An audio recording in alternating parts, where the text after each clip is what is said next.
नमस्कार। आज 26 जून 2025 है और हम कुछ अहम वैश्विक और राष्ट्रीय खबरों पर एक नज़र डालते हैं। नमस्कार। हाँ, काफ़ी कुछ चल रहा है दुनिया भर में और देश में भी।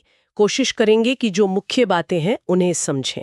बिल्कुल, हमारे पास कई स्रोतों से जानकारी है, जैसे भारत अमेरिका व्यापार बातचीत है, फिर वो एयर इंडिया हादसे की जांच। हाँ, प्रधानमंत्री का विदेश दौरा भी है, नाटो का समिट हुआ और देश के भी कुछ अपडेट्स हैं, मौसम का हाल भी देखना है। तो मकसद यही है कि इन सब खबरों का सार निकालें और देखें कि क्या हो रहा है असल में। सही।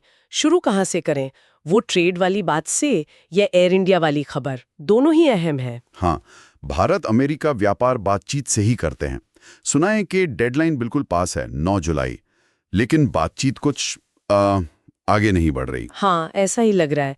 देखिए, मामला अटका हुआ है कुछ चीज़ों पर, जैसे ऑटो पार्ट्स हैं, स्टील है और ख़ास तौर पर एग्रीकल्चरल प्रोडक्ट्स पर जो टैरिफ लगते हैं, मतलब जो टैक्स हैं। अच्छा, एग्रीकल्चर, हाँ, वो तो हमेशा एक सेंसिटिव मुद्दा रहता है भारत के लिए। बिल्कुल बिल्कुल। भारत ज़ाहिर है अपने किसानों और जो छोटी इंडस्ट्रीज हैं उन पर असर नहीं चाहता, तो वो बड़ी टैक्स कटौती के लिए तैयार नहीं है। और अमेरिका? वो क्या चाह रहा है? ज्यादा से ज्यादा छूट। हाँ, अमेरिका का जोर है कि भाई भारत अपना बाजार और खोले। कई सेक्टर्स में उन्हें ज्यादा एक्सेस चाहिए और टैरिफ कम हो। तो ये एक तरह की आप कह सकते हैं रस्साकशी चल रही है। सही।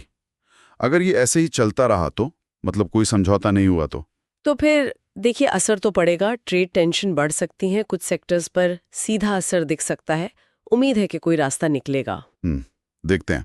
चलिए अब उस दुखद एयर इंडिया हादसे की बात करते हैं। एक थोड़ी राहत की बात यह है कि ब्लैक बॉक्स मिल गए हैं। हाँ, ये एक महत्वपूर्ण डेवलपमेंट है। 12 जून को जो बोइंग 777 ड्रीम लाइनर क्रैश हुआ था अहमदाबाद के पास, जिसमें 260 लोगों की जान चली गई थी, उसके दोनों ब्लैक बॉक्स यानी सीवीआर और एफडीआर रिकवर कर लिए गए हैं। सीवीआर मतलब कॉकपिट वॉइस रिकॉर्डर और एफडीआर मतलब फ्लाइट डेटा रिकॉर्डर, है ना? जी बिल्कुल। सीवीआर में पायलटों के बीच की आखिरी बातचीत रिकॉर्ड होती है और एफडीआर में विमान का सारा टेक्निकल डेटा, स्पीड, ऊंचाई वगैरह, ये जांच के लिए सबसे जरूरी सबूत होते हैं। तो अब इनका विश्लेषण हो रहा होगा। हाँ, दिल्ली में इनका एनालिसिस चल रहा है। इससे उम्मीद है कि हादसे के वक्त क्या हुआ था, घटनाओं का क्रम क्या था, ये सब समझने में मदद मिलेगी।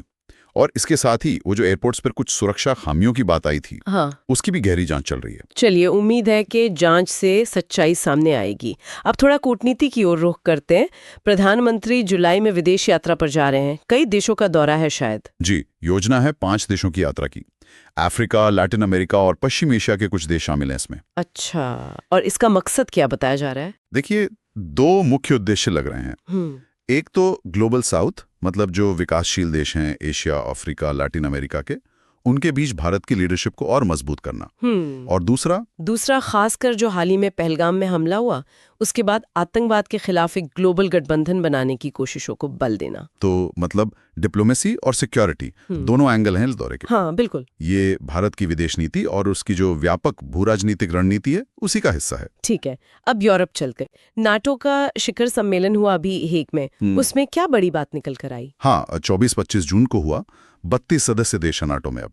सबसे अहम फैसला ये हुआ कि सभी सदस्य देश अपने रक्षा खर्च को बढ़ाकर अपनी जीडीपी का 5% तक करने पर सहमत हुए हैं। 5%? ये तो काफी ज्यादा है। पहले शायद 2% का लक्ष्य होता था। सही कहा आपने। पहले 2% का लक्ष्य था, जिसे भी कई देश पूरा नहीं कर पाते थे। अब 5% का कमिटमेंट दिखाता है कि वैश्विक सुरक्षा माहौल को लेकर चिंताएं कितनी बढ़ गई हैं।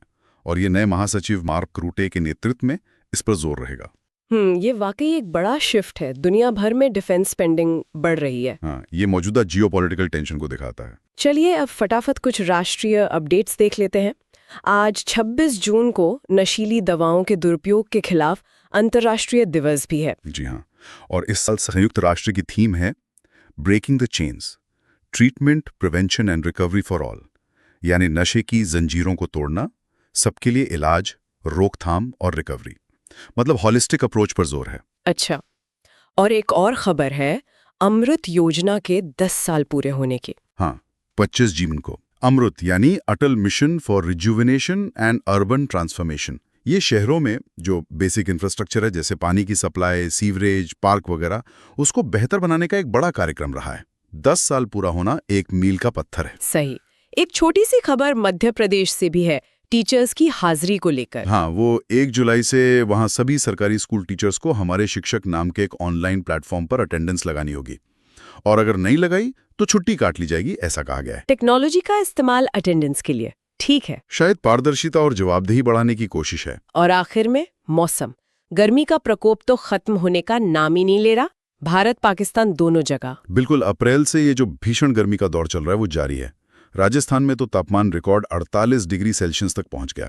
ये हीट वेव पूरे उपमहाद्वीप में सेहत के लिए एक बड़ा खतरा बनी हुई है। और ये सीधे सीधे जलवायु परिवर्तन का असर दिखा रहा है ना। इसमें अब कोई शक नहीं रह गया है। ये जो एक्सट्रीम वेदर इवेंट्स हैं, चाहे वो हीट वेव हो या बेमौसम बरसात, ये सब क्लाइमेट चेंज के बढ़ते असर की तरफ ही इशारा कर रहे हैं। तो आज हमने कई सारी चीजें कवर की, व्यापार की उलझने, हादसे की जांच में प्रगति, कूटनीतिक पहल, रक्षा के बड़े वादे, देश की योजनाएं और मौसम की मार। हाँ, ये सब घटनाएं अलग अलग दिख सकती हैं, पर कहीं ना कहीं आपस में जुड़ी हुई हैं और हमें अपने आसपास की दुनिया की एक तस्वीर देती हैं, आर्थिक, राजनीतिक, सुरक्षा और पर्यावरण के लिहाज से। और जाते जाते एक सवाल श्रोताओं के सोचने के लिए छोड़ जाते हैं।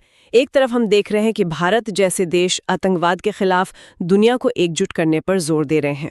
दूसरी तरफ नाटो जैसे सैन्य गठबंधन अपने रक्षा खर्च को अभूतपूर्व स्तर तक बढ़ा रहे हैं। सुरक्षा पर ये जो दो अलग अलग तरह के फोकस है, ये आने वाले समय में वैश्विक स्थिरता को कैसे प्रभावित कर सकते हैं? ये सोचने वाली बात है। क्या ये दोनों प्रयास एक दूसरे के पूरक होंगे या इनमें कोई टकराव की स्थिति बनेगी? इस पर विचार करना दिलचस्प होगा।